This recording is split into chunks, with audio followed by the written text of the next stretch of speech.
He left me on the side of the road, rain pouring, gravel digging into my shoes, headlights fading as he sped off. His last words cut sharper than the cold. "You needed a lesson." I didn't chase. I didn't beg. I just stood there, watching his taillights disappear, and whispered to myself, "Yes, but not the way you think." Moments later, a black truck slowed beside me. The window rolled down, my bodyguard stepped out, calm, unshaken, like he'd been waiting for this very moment. I smiled. My husband's cruelty had ended. He just didn't know it yet. I married him because he made me believe I was safe. Charming, attentive, successful. He wore loyalty like a second skin. And for a time, I believed him. I believed the way he touched my hand in public, the way he promised I was his anchor, his home. But that was before his ego grew hungry, before his love turned into control, before the lessons began. At first, they were small, mocking me in front of friends, leaving me stranded at parties, withholding affection to watch me crumble. Each time he'd frame it as, "Discipline, you need to learn your place." And I swallowed the humiliation, telling myself I could endure it, that the man I married was still somewhere inside him. But then came the phone I wasn't supposed to see.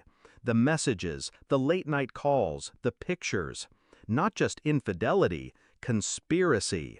He and his mistress laughing about me, about how I clung to his every word, about how useful my name and assets were. I didn't cry. I didn't scream. I simply closed the phone, set it back where he left it, and smiled to myself in the dark. The game had changed. From that moment on, I played my role perfectly. I was the obedient wife, nodding, smiling, bending where he wanted me broken.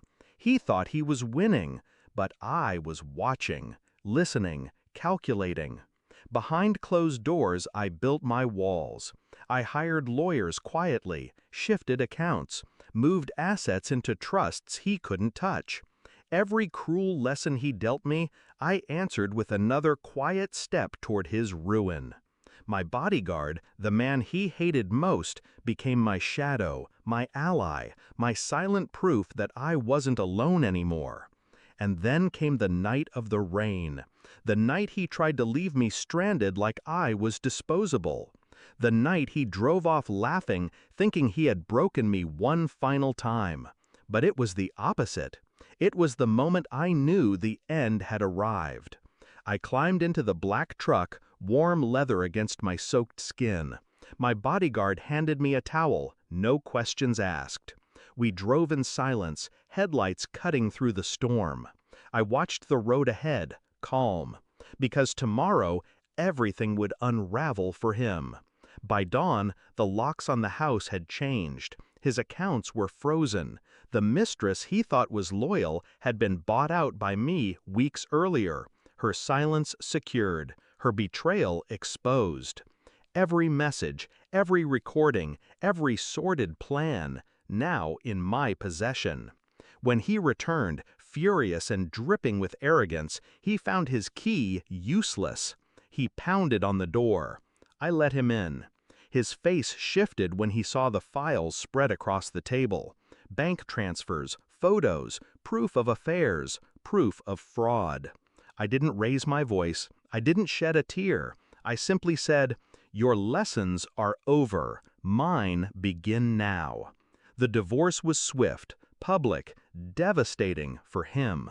His business partners cut ties, his reputation shredded, his mistress vanished like smoke. He tried to fight, but every lawyer in the city had already been briefed by mine. Every move he made, I had already blocked. I watched him sink, slowly, deliberately, step by step. And when the house was legally mine, when the papers were signed and sealed, I stood in the doorway he once slammed in my face and told him the truth. "You taught me lessons, but the only one that mattered was silence. Because silence is where revenge grows." Now I live in peace. No shouting, no lessons, just freedom, carved out of his cruelty. Sometimes, when the rain hits the windows, I remember that night. The road, the gravel, the way he left me to drown in humiliation. And I smile, because he thought abandoning me was power. But in reality, it was permission.